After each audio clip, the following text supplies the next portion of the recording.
entreprise D. Avons-nous une opportunité d'investissement sur la compagnie Sleep Number? C'est la question à laquelle on va essayer de répondre en se basant sur les états financiers de la compagnie. Donc, ceci représente uniquement mon point de vue et non un conseil d'investissement.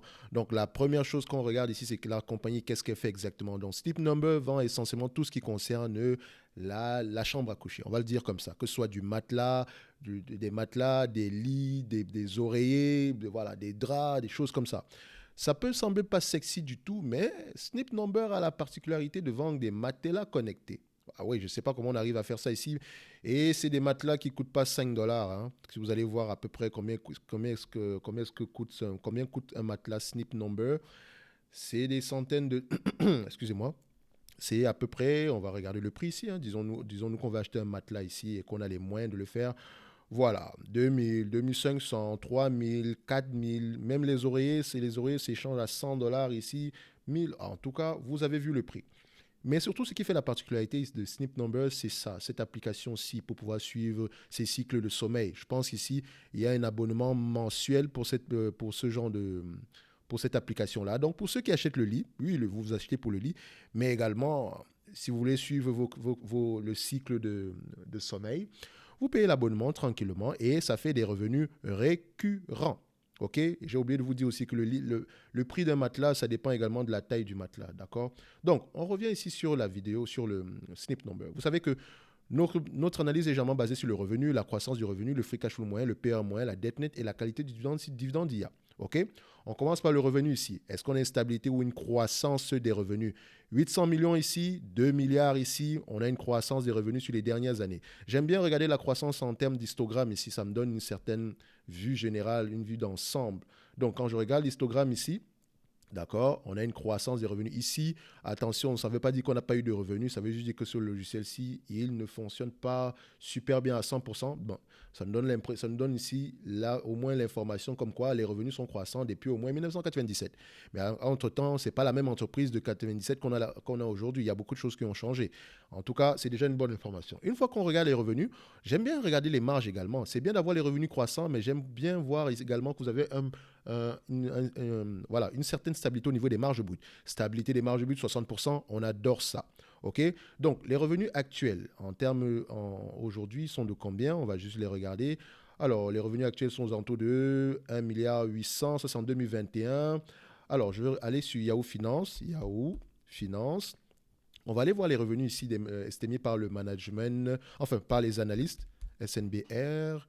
Alors, donnez-moi juste un instant. Et j'avais oublié de le rentrer ici dans le fast graph. Donc, on va mettre SNBR. Alors, qu'est-ce qu'il nous donne comme revenu ici? Tac, tac, tac. Avec long.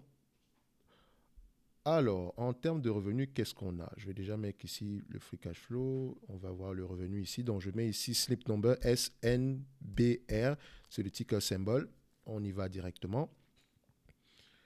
Alors, on va aller sur les analystes ici. Qu'est-ce que les analystes disent par rapport au revenu? Il y a 5 personnes, 5 analystes ici. Le revenu attendu sont de 2 milliards 220 ici, 2 milliards 220 également pour l'année prochaine. Donc, on va le prendre ici à 2 milliards 220 par là. Alors, au niveau ici, Snip Number, ok, 2 milliards 220, c'est le revenu attendu cette année. Donc, 2 milliards 220, on va le mettre ici. Donc, 2,22. Et n'oubliez pas également que si on arrive en période de récession, les matelas, c'est généralement pas une dépense importante. Enfin, c'est une dépense importante pour ceux qui ont mal au dos, ceux qui n'ont pas de matelas également. Et les gens comme moi, le matelas est très important, le confort est très important. On n'achète pas n'importe quel matelas. Et voilà. Ici, c'est 2 milliards 200, 2 milliards 220. Donc, s'il y a une récession, on pourrait avoir un léger ralentissement au niveau du revenu ici. Mais c'est généralement temporaire, ce genre de choses-là, d'accord? Donc, ici, ce n'est pas un matelas qui a bénéficié de la hype ni quoi que ce soit. Donc, quand on regarde la croissance des revenus ici au niveau de Snip Number, donc je vais aller à Valuation. Ça va pas être long. Donc, on va regarder la croissance des revenus ici parce qu'on a déjà nos revenus à 2 milliards 220. Je vous ai montré où est-ce que j'ai pris ça. Et vous avez vu ici que sur les 10 dernières années, on a des revenus de plus en plus croissants. On a eu des revenus à peu près de 2 milliards 185 millions en 2021. Ici, on a 2 milliards 144 sur les 12 derniers mois ici. Donc, quand je regarde ici par rapport à la croissance des revenus, alors, on a une croissance à peu près de 11% sur les 10 dernières années, 10% sur les 5 dernières années et 12% sur les 3 dernières années. Donc la croissance est de plus en plus élevée. Mais attention, le dernier trimestre ici, on a eu une décroissance ici de moins 7%.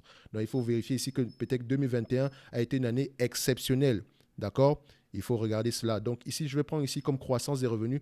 Je prends aux alentours de, voilà, je vais prendre 5% ici. Déjà, je vais prendre 5% juste. Je ne vais pas prendre 10%, juste 5%. Donc la moitié de ce que j'ai ici. Au niveau des free cash flow moyens ici, donc on va regarder les free cash flow moyens. Alors, les free cash flow sont aux alentours à peu près de 10% en termes de marge bénéficiaire ici. 10% en termes de marge bénéficiaire pour les free cash flow ici sur les 12 en 2021. Donc, je vais prendre 7% en termes de marge. Donc, 7, 7, 7, non, 7, 7, 7, 7, 7. Donc, je prends 7%. Je ne cherche pas la précision en fait. Je prends les marges que l'entreprise a l'habitude d'avoir. Et je pense que 7%, ça sera correct. Si on a 10%, tant mieux. Je prends 7%.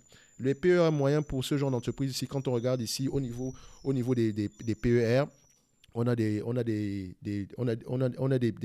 PER aux alentours de 17 fois les bénéfices ici en moyenne, donc 17, 20 fois les bénéfices. Donc je prends ici 10, 15, 17. Bon, enfin, je pourrais même prendre ici 10, d'accord, 15 et 17. Je ne prends pas 20 fois, même si je suis tenté de le prendre, mais je veux laisser ça comme ça. Donc la dette nette ici, est-ce que cette entreprise a une dette nette ici? Alors, à ma connaissance, non. Elle a plutôt, voilà, il y a de la dette nette, mais une légère dette nette en fait.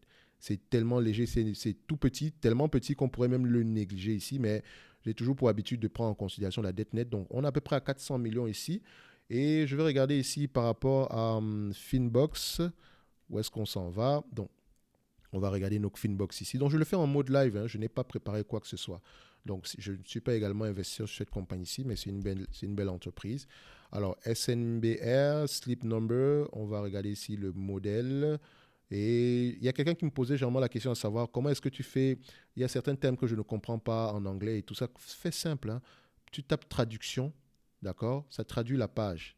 C'est aussi simple que ça. Ou également, tu peux cliquer sur le mot en question. Tu vas faire la recherche, d'accord? Et tu mets juste à côté French ou bien tu vas trouver déjà, ça met déjà croissance ici. Donc, tu peux faire ça si tu recherches des informations en français. Donc, au fur et à mesure que c'est généralement le même discours, c'est le même langage en fait à la fin de la journée. Donc, au début, ça sera difficile, mais quand tu apprends, c'est normal. Mais au fur et à mesure, tu vas te rendre compte qu'il y a certains thèmes que tu commences à maîtriser, donc petit à petit. Donc, ici, quand j'arrive ici au niveau des PER, je prends ici aux alentours de 10, ici 13, et là, on va se mettre à 17, 10, 10 15, 17, 17, ici 15, ok. Alors, ici, on met une dette nette aux alentours de 800 millions ici. Alors, on va regarder pourquoi 800 millions, qu'est-ce qu'il prend en considération ici. Alors, dette nette, alors, investment. Alors, est-ce qu'on a des informations par rapport au dernier trimestre? Ok, je veux une dette nette de 400 millions ici. Pourquoi est-ce que... Alors, ça m'intrigue un tout petit peu parce que je sais que l'entreprise a publié ses résultats financiers il y a quelques jours ici, d'accord? Donc, permettez-moi ici de vous montrer également comment est-ce que je fais quand je vais rechercher la bonne information au niveau de la dette nette. Donc, je vais prendre les rapports financiers ici. Je vais aller sur Financial, d'accord? Je cherche le Quarterly Result. Donc, je vais prendre celui de la SEC directement. Donc, je ne prends pas le Press Release. Je veux directement le 10Q. Oh, ils n'ont pas le 10Q ici. Oh là là. Alors, le 10Q n'est pas encore disponible. Alors, si le 10Q n'est pas disponible, je peux prendre le press release ici, mais je n'ai pas la certitude de trouver la dette ici. Donc, je vais essayer de regarder s'ils ont mentionné la dette au niveau du press release ici pour avoir un contrôle F. Je mets ici dette. D'accord. Alors, against current debt, l'EBITDA ici, croissance liquidity. OK, l'EBITDA, ça prend en considération les loyers. D'accord. Alors, je vais regarder la dette. Oh, on a l'information que je recherche ici. Est-ce qu'on a la dette? Est-ce qu'on a la dette? Est-ce qu'on a la dette? Alors, donnez-moi juste un instant. Je recherche la dette ici. Total debt including capital. OK, parfait. On a l'information ici. Donc, borrowing, OK. Outstanding letter of credit, financial, consolidated capital lease, obligation. OK. Donc, les obligations, ce sont les loyers. Donc, on ne va pas prendre ça en considération. Donc, on a une dette nette ici aux alentours de 450. On a une dette totale de 449 millions ici. 449 millions. Est-ce qu'on a du cash net ici? C'est une entreprise qui dégage des free cash flow aux alentours à peu près de 140 millions par là, 140 millions, 200 millions ici. Donc, on va prendre le niveau de dette nette ici de 440 millions ici, d'accord? Donc, on va devoir l'ajuster ici. Donc, je vais prendre 450 millions pour la dette nette, pas de 440. Donc, je vais prendre 450 pour la dette. Ce n'est pas la dette nette, mais c'est la dette. Donc, 440, enfin 450 plutôt, au niveau de la dette. Donc, le dividende, on va y revenir. Donc, j'ai tous les éléments nécessaires pour faire la valorisation de cette compagnie ici, OK? Alors, on fait simple. 2% ici, on va faire ça. 2 milliards 200, d'accord, multiplié par 7% de ce montant-ci. 7%, ça revient ici à 144 millions, d'accord. On fait ici 154 millions plutôt. Ici, 154 millions. OK. Alors, vous avez vu que le 7% ici, ce n'est pas exactement ce qu'on gagne aujourd'hui, c'est moins que ce qu'on gagne d'habitude, d'accord? Donc, jamais on gagne ici 10%, on gagne ici aujourd'hui 10%, donc ça devait faire 200 millions par là.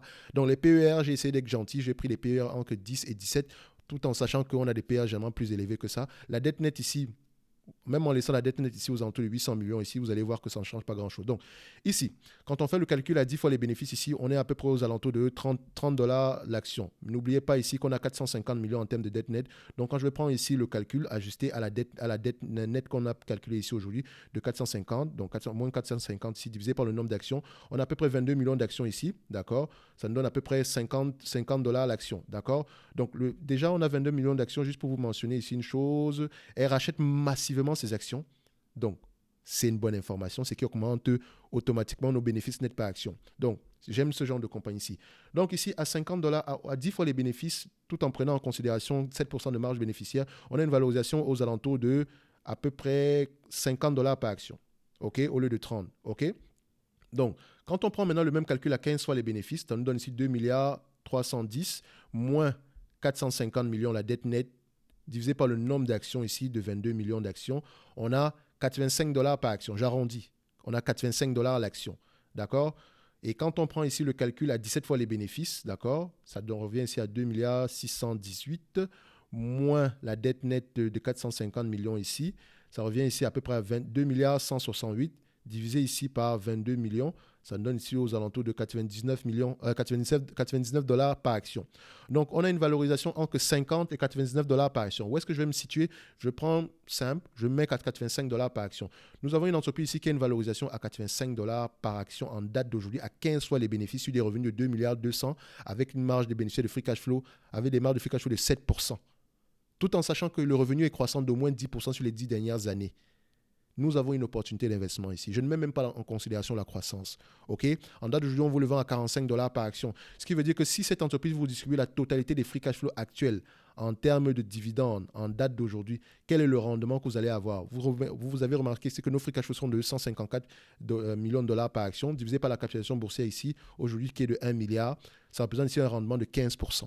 Et je n'ai même pas pris en considération la croissance des bénéfices. S'il y a une croissance des bénéfices de 5% sur les 5 prochaines années, on aura à peu près 19%. Je prends juste 15% ici aujourd'hui, donc on a une opportunité d'investissement. Est-ce qu'elle distribue un dividende? Non. Elle ne distribue pas de dividende, mais elle vous donne de l'argent chaque mois en rachetant des actions, chaque année. Ça, ce qu'on appelle le rachat d'actions, c'est une allocation du capital comme le dividende. Donc, si elle avait distribué le dividende au lieu de racheter les actions, combien est-ce qu'on vous aurait distribué à peu près sur les dernières années? Rachat d'actions ici, donc je prends ça pour le rachat d'actions, je ferme ça. Donc, à peu près, sur les dernières années, elle a distribué en moyenne 100 millions de dollars en termes pour racheter des actions, elle a dépensé au moins 100 millions de dollars en moyenne. Donc, 100 millions de dollars, c'est 100 millions divisé par 1 milliard, si ça représente un rendement d'à peu près 10%. Donc, elle vous donne déjà 10% chaque année. Et comment est-ce que ça se répercute sur vous? C'est à PER égal, si on a des PER de 15%, admettons qu'on a aujourd'hui des dividendes, des bénéfices nets par action de 1 $ par action. Si l'entreprise rachète 10% de ses actions ici, ça va augmenter le nombre d'actions, le bénéfice par action ici de 10%. Donc, au lieu d'avoir 1 $ par action, on aura 1,10 $, 1,1. Et si le PER est stable à 15 fois les bénéfices, on aura ici, au lieu d'avoir 15 $ par action, on aura 16,50 $ par action. Donc, ça augmente la valorisation de l'entreprise à PER constant. D'accord? Si vous distribuez la totalité du dividende, vous aurez eu un rendement de 10%. OK? Donc, Sleep Number, opportunité d'investissement en date d'aujourd'hui, belle entreprise, facile à comprendre. Évidemment, en période de récession, il y aura de la difficulté, mais nous avons là une entreprise qui peut perdurer dans le temps. Également, il faut voir pourquoi est-ce que les revenus augmentent, etc. Aux alentours au dernier trimestre ici, qu'est-ce qu'elle a signifié? Elle a signifié ici que ses revenus ont augmenté de 2%, d'accord, sur les 12 derniers mois, d'accord, avec un bénéfice net aux alentours de 1,60 $ contre 3,44 $ à la même période l'année précédente, mais à la même période l'année précédente, la situation était également exceptionnelle. Donc, en termes de dividendes, en termes de bénéfices nets espérés cette année-ci, ils espèrent qu'on aura un bénéfice net entre 3 $ et 4 $ par action. Donc, si on fait juste 3 $ par action, 3 $ sur 22 millions d'actions, ça représente à peu près 66 $. Et ici, les free cash flow sont généralement plus élevés que les PER, que les bénéfices nets ici. Donc, si on fait 15 fois 3 $ ici, on aura à peu près une valorisation de à peu près de 45 $ par action. Donc aujourd'hui, on se situe à combien? On se situe aux alentours de 45 $ par action. Et ça, c'est juste en prenant en considération les bénéfices nets ici aujourd'hui. D'accord? C'est pas une période, ça ne veut pas dire que l'entreprise est correctement évaluée, ça veut juste dire qu'on a pris en considération une situation qui ne prend pas en considération les free cash flow ici. Donc c'est par rapport aux prévisions du management, ça peut être une année difficile ici, d'accord, mais ça ne devrait être considéré en aucun cas comme ce qu'on va gagner année après année ici. Donc, je vous encourage à lire les rapports financiers ici. Je peux sembler optimiste par rapport à la valorisation de cette compagnie-ci, mais attention, lisez vos rapports financiers pour investir avec conviction. D'accord? Moi, je pense que nous avons une belle compagnie ici, facile à comprendre. D'accord? Donc, on va se donner rendez-vous sur la prochaine vidéo et d'ici là, portez-vous bien. Merci.